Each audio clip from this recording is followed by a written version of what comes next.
गुरु जी की सारी संगत मिलकर बोलो जय गुरु जी।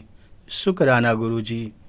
गुरु जी की सारी संगत गुरु जी के चरणों में नतमस्तक होकर गुरु जी का कोट कोट शुक्राना करे, गुरु जी का धन्यवाद करे। बहुत ही सौभाग्यशाली हैं संगत जी जो गुरु जी का आप यहाँ से दर्शन पा रहे हैं। गुरु जी का सत्संग सुनना बहुत भाग की बात है। बहुत सी संगत गुरु जी के सत्संग में नहीं जा पाती है। आइए यहाँ से कुछ जानते हैं कि हमारा कैसे कल्याण होगा। यदि हम दूसरे व्यक्तियों के प्रति अच्छे और दयालु विचार रखेंगे तो वे सकारात्मक विचार हमारे पास अनुकूल रूप में ही लौटेंगे। लेकिन यदि हम बुरे विचारों को पालेंगे तो वे विचार हमारे पास उसी रूप में लौटेंगे। संगत जी गुरु जी ने पूछा कि कैसे कर्म करते हो, कर्म क्या है? तो शिष्यों ने उत्तर दिया, हमारे शब्द, हमारे कार्य, हमारी भावनाएं, हमारी गतिविधियां ही हमारा कर्म है। गुरु जी ने सिर हिलाया और कहा, तुम्हारे विचार ही तुम्हारे कर्म हैं। आगे सुनते हैं। जय गुरु जी। संगत जी आपसे निवेदन है, इसे ध्यान से बहुत अच्छे से सुने, तभी आपका कल्याण हो पाएगा। क्योंकि आप चाहते भी हैं कि हम सत्संग तो सुनते हैं, सत्संग में जाते भी हैं और कल्याण क्यों नहीं हो पाता है। चलिए सुनते हैं। जय गुरु जी। कर्म क्या है? गुरु जी अपने शिष्यों के साथ बैठे थे। एक शिष्य ने पूछा, गुरु जी कर्म क्या है? गुरु जी ने कहा, मैं तुम्हें एक कहानी सुनाता हूँ। जय गुरु जी। संगत जी एक बार की बात है, एक सच्ची घटना है। एक बार एक राजा हाथी पर बैठकर अपने राज्य का भ्रमण कर रहा था।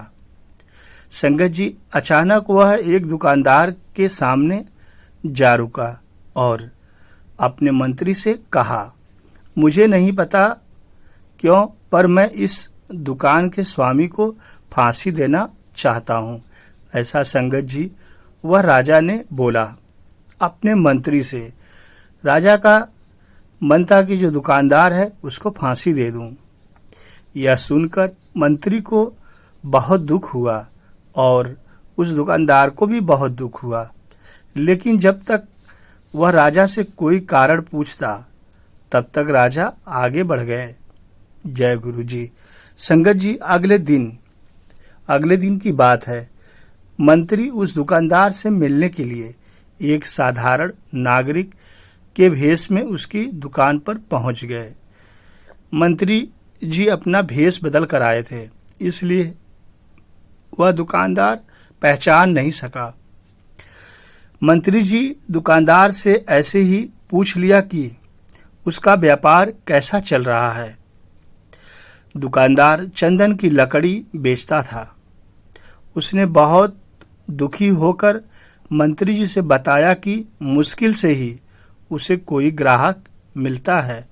लोग उसकी दुकान पर आते तो हैं और चंदन को सूंघते भी हैं और फिर चले जाते हैं, लेकिन चंदन की लकड़ी पता नहीं क्यों नहीं खरीदते हैं। ऐसा दुकानदार ने मंत्री से बताया। संगत जी वे चंदन की गुणवत्ता की प्रशंसा भी करते हैं, ऐसा दुकानदार ने भी बताया, पर खरीदते नहीं। यह बात बार बार दुकानदार मंत्री जी से बता रहे थे। संगत जी अब उसकी आशा केवल इस बात पर टिकी है कि राजा जल्दी ही मर जाएगा, ऐसा दुकानदार सोच रहा है। और दुकानदार आगे सोच रहा है कि राजा की अंत्येष्टि के लिए बड़ी मात्रा में चंदन की लकड़ी खरीदी जाएगी जब राजा की मृत्यु होगी। वह आसपास अकेला चंदन की लकड़ी का दुकानदार था, इसलिए उसे पक्का विश्वास था कि राजा के मरने पर उसके दिन बदल जाएंगे। और उधर राजा दुकानदार को ही फांसी देने के लिए अपने मन में विचार लाया है। यह कैसी विडंबना है समय की। दोनों एक दूसरे को मारना चाहते हैं। जय गुरु जी। आगे सुनते हैं। संगत जी अब मंत्री जी के समझ में आ गया कि कि राजा उसकी दुकान के सामने क्यों रुका था और क्यों दुकानदार को मार डालने की इच्छा व्यक्त की थी। शायद दुकानदार के नकारात्मक विचारों की तरंगों ने राजा पर वैसा प्रभाव डाला था जिसने उसके बदले में दुकानदार के प्रति अपने अंदर उसी तरह के नकारात्मक विचारों का अनुभव किया था जो राजा ने सोचा था कि दुकानदार को फांसी देना है, क्योंकि दुकानदार के मन में नकारात्मक भावना जाग गई थी कि राजा जब मरेगा तो मेरी चंदन की लकड़ी बिकेगी। जय गुरु जी। आगे मंत्री जी क्या करते हैं सुनते हैं। जब मंत्री जी महल में लौटे तो वह सीधा राजा के दरबार में गए जहां राजा बैठे हुए थे और सूचना दी कि चंदन की लकड़ी के दुकानदार ने राजा जी को एक भेंट भेजी है। राजा को आश्चर्य हुआ जब उसने बंडल को खोला तो उसमें सुनहरे रंग के श्रेष्ठ चंदन की लकड़ी और उसकी सुगंध को देखकर राजा बहुत ही प्रसन्न हुए। प्रसन्न होकर राजा ने चंदन के व्यापारी के लिए कुछ सोने के सिक्के भिजवा दिए। राजा को यह सोचकर अपने हृदय में बहुत खेद हुआ कि उसे दुकानदार को मारने का मन में विचार आया था। राजा अब बार बार पछता रहा था कि उसके मन में गंदा विचार दुकानदार को मारने का क्यों आया था। संगत जी, जब दुकानदार को राजा से सोने के सिक्के प्राप्त हुए, अब उधर भी देखिए कैसे समय बदलता है। जब दुकानदार को राजा से सोने के सिक्के प्राप्त हुए तो दुकानदार भी आश्चर्यचकित हो गया। वह राजा के गुण गाने लगा, जिसने सोने के सिक्के भेजकर उसे गरीबी के अभिशाप से बचा लिया था, क्योंकि दुकानदार की गरीबी अब दूर हो गई थी। कुछ समय बाद उसे अपने उन शब्दों विचारों की याद आई जो वह राजा के प्रति सोचा करता था। उसे अपने व्यक्तिगत स्वार्थ के लिए ऐसे नकारात्मक विचार जो मन में आया था, दुकानदार बहुत ही पछता रहा था, क्योंकि दुकानदार ने सोचा था कि जब राजा मर जाएगा तो चंदन की लकड़ी सबसे ज़्यादा बिकेगी। संगत जी, कहने का भाव यही था कि हमें एक दूसरे के प्रति कभी भी बुरे भाव नहीं अंदर लाना चाहिए। यदि ऐसा लाते हैं तो भगवान और गुरु दोनों रुष्ट होते हैं, और कहा जाता है गुरु ही भगवान है, भगवान ही गुरु हैं। तो ऐसे विचार हम कभी न लाएं। यदि ऐसा लाते हैं तो साधु संत भगवान यही समझाते हैं कि यदि ऐसा विचार लाओगे तो दोनों की हानि है। इसलिए ऐसे काम संगत जी कभी नहीं करना चाहिए। यदि हम एक दूसरे व्यक्तियों के प्रति अच्छे और दयालु विचार रखेंगे तो निश्चित हमारा कल्याण होगा और हमारे दिमाग में सकारात्मक विचार आएंगे। उन विचारों के कारण हम अच्छे अच्छे काम करेंगे और हमारा विकास होगा। लेकिन यदि हम बुरे विचारों को पालेंगे तो वे विचार हमारे पास उसी रूप में लौटकर निश्चित आता है। हम जिसके लिए कुआं खोदते हैं तो हमारे लिए भी कोई कुआं जरूर खोदता है। यदि हम किसी को कुएं में ढकेलते हैं तो एक दिन निश्चित हमें भी कोई दूसरा उसी कुएं में ढकेलता है। संगत जी, यह कहानी सुनकर आपको अच्छा लगेगा कि आपके कर्म कैसे होने चाहिए।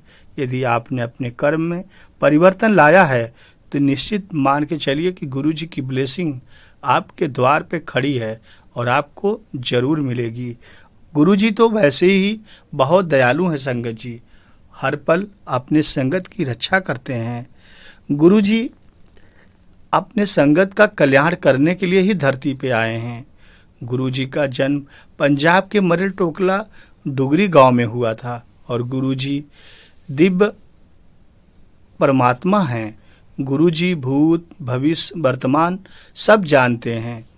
संगत का कब कल्याण करना है, कैसे करना है, गुरु जी स्वयं वह समय निश्चित करते हैं और समय आने पर गुरुजी क्षण भर की देरी नहीं करते, अपने संगत का कल्याण कर देते हैं। कहा जाता है कि डॉक्टर फेल हो जाते हैं तो गुरुजी की मेडिसिन, लंगर प्रसाद, चाय प्रसाद वहाँ काम आता है।